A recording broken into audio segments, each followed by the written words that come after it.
Kia has made a name for itself electrifying a wide range of its passenger vehicles, not just the EV6, the EV9, we actually have the EV5, EV4, EV3. But what happens when they decide to enter a new territory?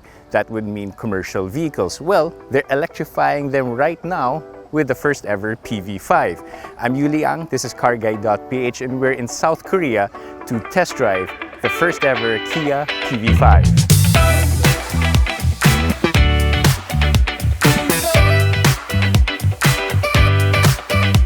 This is not the first time we've seen the PV5. If you've been following our channel, you know that we've actually featured this vehicle before at the Kia EV Day in Spain. But what is different is now we got a more in-depth seat time with it, and I'll show you some of the things that we've discovered while on this drive. In terms of exterior, I like to recap again that it's all about combining Kia's futuristic looking design. They call it Opposites United, with something that's very practical and easy to maintain. For example, you get these headlights. The headlights, like a lot of the Kia models, they've been far removed from the daytime running lights. But this one has been put here because it tends to protect the headlights, which could be a costly repair whenever there's an accident. Another nifty thing that they've done is that because this is a purpose-built electric vehicle, the charging port is right here in the middle. So there's no need for you to remember, like if you parked on the wrong side of the road, whether it's the left side where the charger is or on the right, because it's right there smack at the center. Other things that you get, at least with the passenger version, would be a complete ADAS system, and Kia says it's capable of a 4-star Euro NCAP rating, 16-inch alloy wheels to the side, and of course a lot of diverse colors that are available for the PV5 passenger version. Other exciting, or shall we say unique, details about this vehicle would be things like the rear bumper. It's often not talked about, but the rear bumper is actually made of 3 sections to make it easier to repair whenever it gets into a possible collision. Now, that aside, you will notice that in terms of proportion, it's about the same size as a Toyota Innova or a Zenix. But what it doesn't tell you is that in terms of interior space, it feels much larger. We're talking about like a full-sized van right here. Now again, this one rides on the eGMP-S platform. That's Kia's first ever commercial vehicle platform, designed not just to ferry people, but cargo as well. Those, combined to what we'll see inside, will make this one revolutionary vehicle. Now, when you step inside the PV5, it's about not just space, but also practicality and technology as well. The open box concept, as Kia calls it, would mean that all the controls are right here on the dashboard. That frees up a lot of space right here in the middle, and because, again, it's a purpose-built EV platform, there are a lot of nifty storage spaces. For example, you get these nice underfloor storage right here for both the passenger and the driver. The flooring itself is also scratch resistant, and because it doesn't have any carpeting, would mean easier to maintain as well. That goes also for the dashboard with its materials.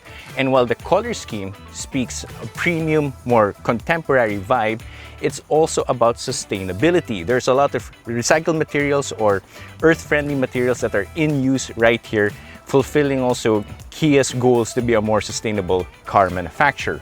Now, stepping inside, you will notice that the step-in height is actually not that high. Again, that is the advantage of having a purpose-built EV platform. Speaking about the platform, it's powered by a 163 PS electric motor driving the front wheels, 250 Newton meters of torque. Now, we'll get to the driving a bit later, but I'd like to talk about the interior aspect. It's pretty much high-tech, and you will find it, for example, in the digital gauge cluster, the large infotainment screen right here in the middle. Now, the more interesting part is that here in the middle, the large touchscreen is powered by the Android Automotive OS system, and that would mean an easier time for developers to make apps for it. Kia says that a lot of the commercial vehicle clients that they would have can develop apps for the vehicle, not just tying it up to smart home devices or even fleet management devices, but they can also be able to be programmed, for example, things like refrigeration. If the vehicle needs to be used for refrigeration, they can make an app and it'll be tied here with no need for exterior buttons or other wirings outside of the dashboard. Now, that aside, Again, it's all about providing a wealth of space. There's this large bin here, also a flat floor at the back. Now, towards the driving, I was able to drive the PV5 passenger version around the roads of South Korea, and I have to say, it doesn't drive like a commercial vehicle.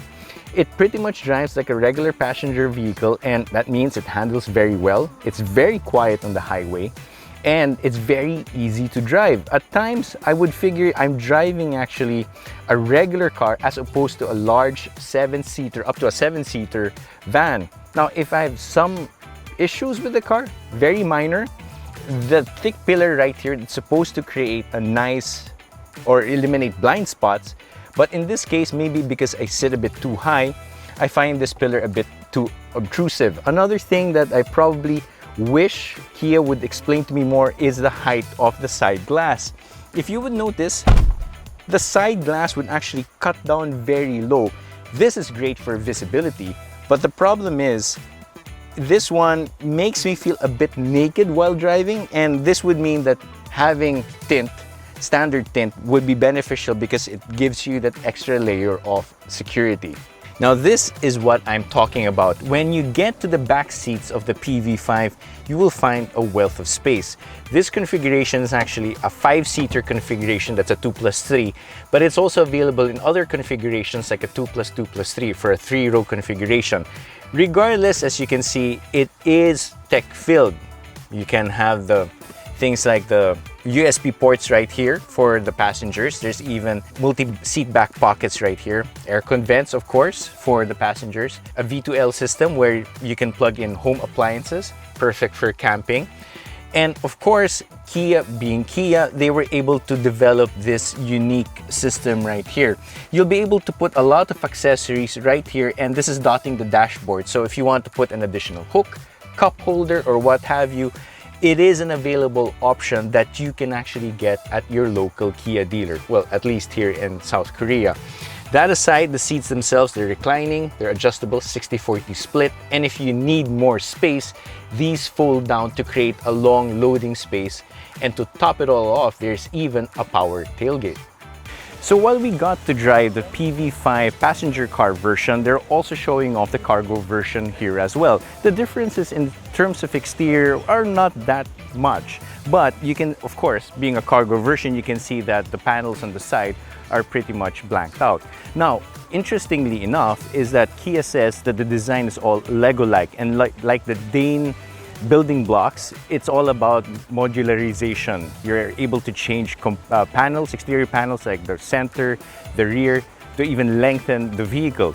Now, interestingly, while we're going to be stepping inside and I'll show it to you, this one has been configured with just a two-seat configuration right here in front and a lot of payload at the back. We're talking about 700 kilos or close to 700 kilos of payload, and that means that because it's a purpose-built electric vehicle platform, this can carry more than just a vehicle that's been converted from an ICE platform.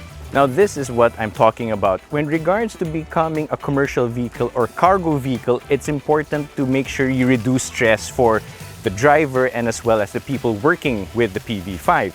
You can see that in a couple of ways. For example, the rear doors actually open very wide. Of course, also the step-in height is also one of the lowest in its class, making it easier for the driver and the passengers to go in and out. And as you can see, while the PV5 is not exactly the largest vehicle in terms of exterior footprint, because it's an all-electric platform, they were able to maximize the interior space. Some of the stuff that you see here, as you can see, these are boxes. They fit very well inside the PV5, and because of the way Kia has been manufacturing the PV5 in its Evo plant, they're able to customize the vehicles in a lot of ways. There are about 16 available variants, and this one, for example, has a partition right here, and that keeps all of the cargo safe and secure. They even have a wheelchair accessible version as well, and that would make it perfect for things like ride sharing or even for servicing for senior care and all that. So ultimately, Kia is showing off how the PV5 has been designed from the ground up as a flexible, capable electric commercial vehicle. Kia has definitely stepped up the game when it comes to the PV5. Well, we still don't know whether Kia Philippines will be offering this in our market, but rest assured, we'll have more news for you in the future. But for now, I will have to say that the PV5 is one definitely revolutionary vehicle that's worth a look when it enters the market.